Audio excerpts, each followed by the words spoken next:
Hi everyone. So today we're going to present you our findings in modeling portfolios in order to reshape and potentially outperform your current holding and the S&P 500, which is your benchmark. So today I'm going to talk on behalf of my teammates because we have really little time to present our findings. So here are the results. So we are proposing you two types of portfolio composed of several equities picked from your existing portfolio. So one portfolio is focused on limiting the risk of losses by focusing on minimizing its expected shortfall and its volatility. And the second portfolio is more aggressive, looking for alpha while reducing as much as possible its volatility and expected shortfalls. So here on the chart, you can see that one portfolio here is outperforming both the benchmark on your current portfolio in terms of cumulative returns since 2017. However, its expected shortfall are the highest, with minus 20.8% in a quarter. Here, this model, this portfolio, on the other hand, has a really interesting expected shortfall with only minus 15% in a quarter. So it is a much more safe portfolio, even if it has not as good return as the more aggressive portfolio we're also proposing. So how did we get to those results? First we had to get and format the data. So we decided to select stocks only with a weight above 0.4% in your current portfolio, which gave us around 20 stocks to work with. We chose to work with a closing price, and we removed the stocks not having data prior at least 2015 in order to have enough data to run our analysis. And we also decided to use daily data in the analysis in order to keep as much as information as possible, which is better than using monthly returns, monthly data. So here we first decided to realize an individual asset performances analysis. However, we don't really have time to go over it because with 5 minutes, we just have the time to say hello and goodbye. So here are the results. So the main takeaway here is, so here are the rolling 252 days, trading days. So yearly log returns, rolling on a daily basis. So here the main takeaway is that most stocks fell during the COVID crisis, of course, and unfortunately, and Oxy has really poorly performed since 2015. So here here's the volatility. So this time we use monthly returns because using yearly returns was we could not spot enough accurately the jump in volatilities. On daily returns was just too noisy; we could not see anything. So here are the findings. And finally, same principle for the Sharpe ratio, and we use the monthly 1 month T-bill as a risk-free rate here as we are working with more monthly returns. So here, this is the main takeaway of the individual asset analysis. So here we see that those stocks here are performing the best, having mean volatility pretty low, annualized volatility of their log returns pretty low for pretty good mean annualized log returns. And those two stocks, KH and Oxy, are performing really poorly with negative returns and really high volatility. So here we also decided to analyze the 5% value at risk of the stocks. So we don't have the time to go over details, but here we see that Oxy has been impacted really badly by the pandemic. Same for those stocks, for example, General Motors. And here we also charted the drawdowns, but we don't have time to go over it. So then having those insights, we have constructed and optimized our portfolio. So we first decided to look at the correlation between the returns. So we see 3 main clusters here. And so to construct our optimal portfolio, we use the portfolio optim function in R, which uses quadratic solver, which is called SolveQP. And this solver is just based on the 2-moment decision model of the modern portfolio theory, which is also called the Harry Markowitz model.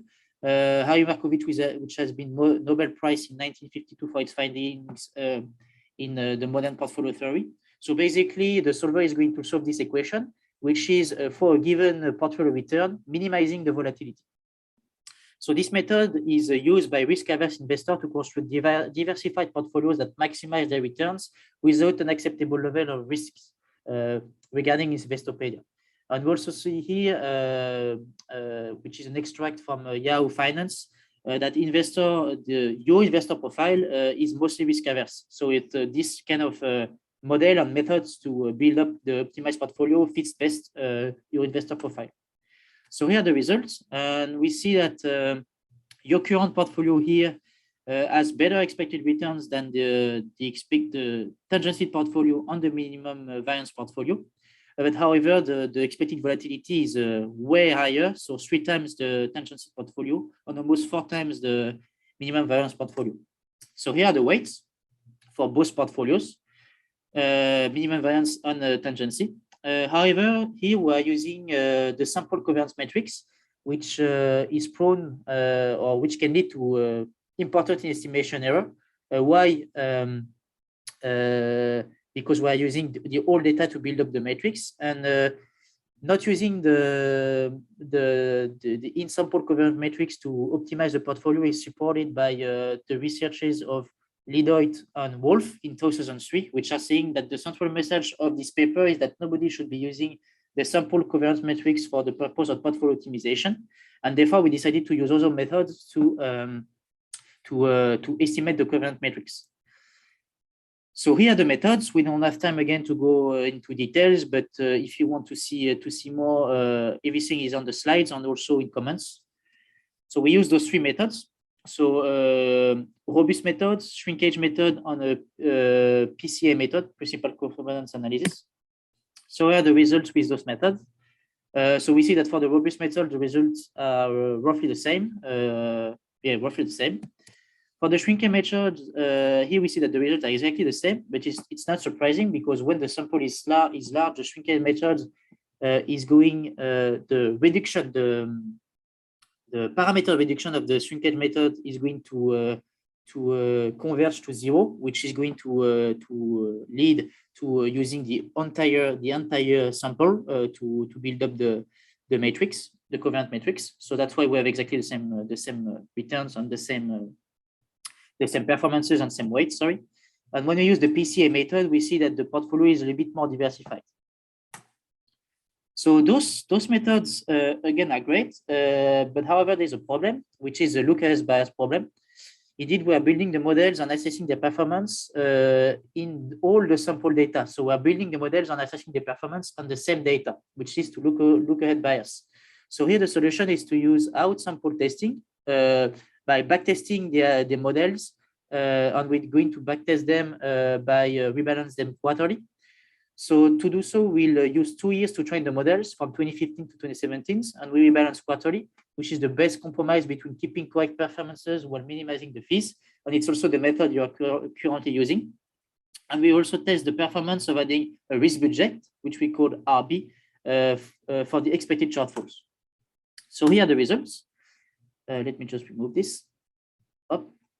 So here we can see that the model with both the risk budget and the robust method to calculate the covariance matrix is outperforming the benchmark on your current portfolio in terms of cumulative returns here.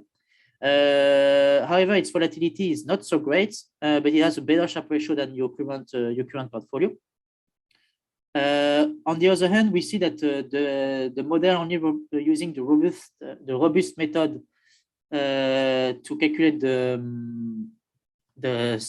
covariance matrix, so without the risk budget, has a really interesting on the lowest expected shortfall with -15, with around -15% in a quarter,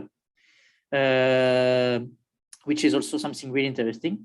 So just a quick word about the constraints. The constraints here, we use the full investment constraint, a long-only constraint, and a maximal individual rate of 50% for each asset. And the risk budget, it's based on penalizing the assets weight, which are contributing to less than 5% or above 15% of the overall portfolio expected shortfalls. And finally here, so another thing interesting to talk about is the behavior of the models with a risk budget. We see that here they are much more resilient in case of high market stress, as we see that they are drawdowns. So they come back to to their normal value much more faster than the models without risk budget, and also faster than the S&P 500 on the benchmark, which is something really interesting, and that's something we want. We can also see this resilience by looking at the distribution of the months of their returns. So here we see that the model with risk budget have a smaller negative skewness, meaning that extreme losses are more compensated by extreme gains, which is the opposite for the model with risk budget, without risk budget. So all in all, we are proposing you two different portfolios. One safe portfolio which gives decent returns for the lowest volatility on expected shortfalls, which is really safe. And another portfolio which is more aggressive, which is looking for alpha, which have best returns with a great resilience, but which has higher expected shortfall. So here you can see the allocations quarterly for the testing set. So since 2017 for both portfolios. And here we have also displayed the weights for the next quarter, the allocation for the next quarter for the assets for both portfolios. So those are our results. I hope you've been satisfied because they are pretty great, and we are looking forward to hear back from you. Thank you for your attention. Bye.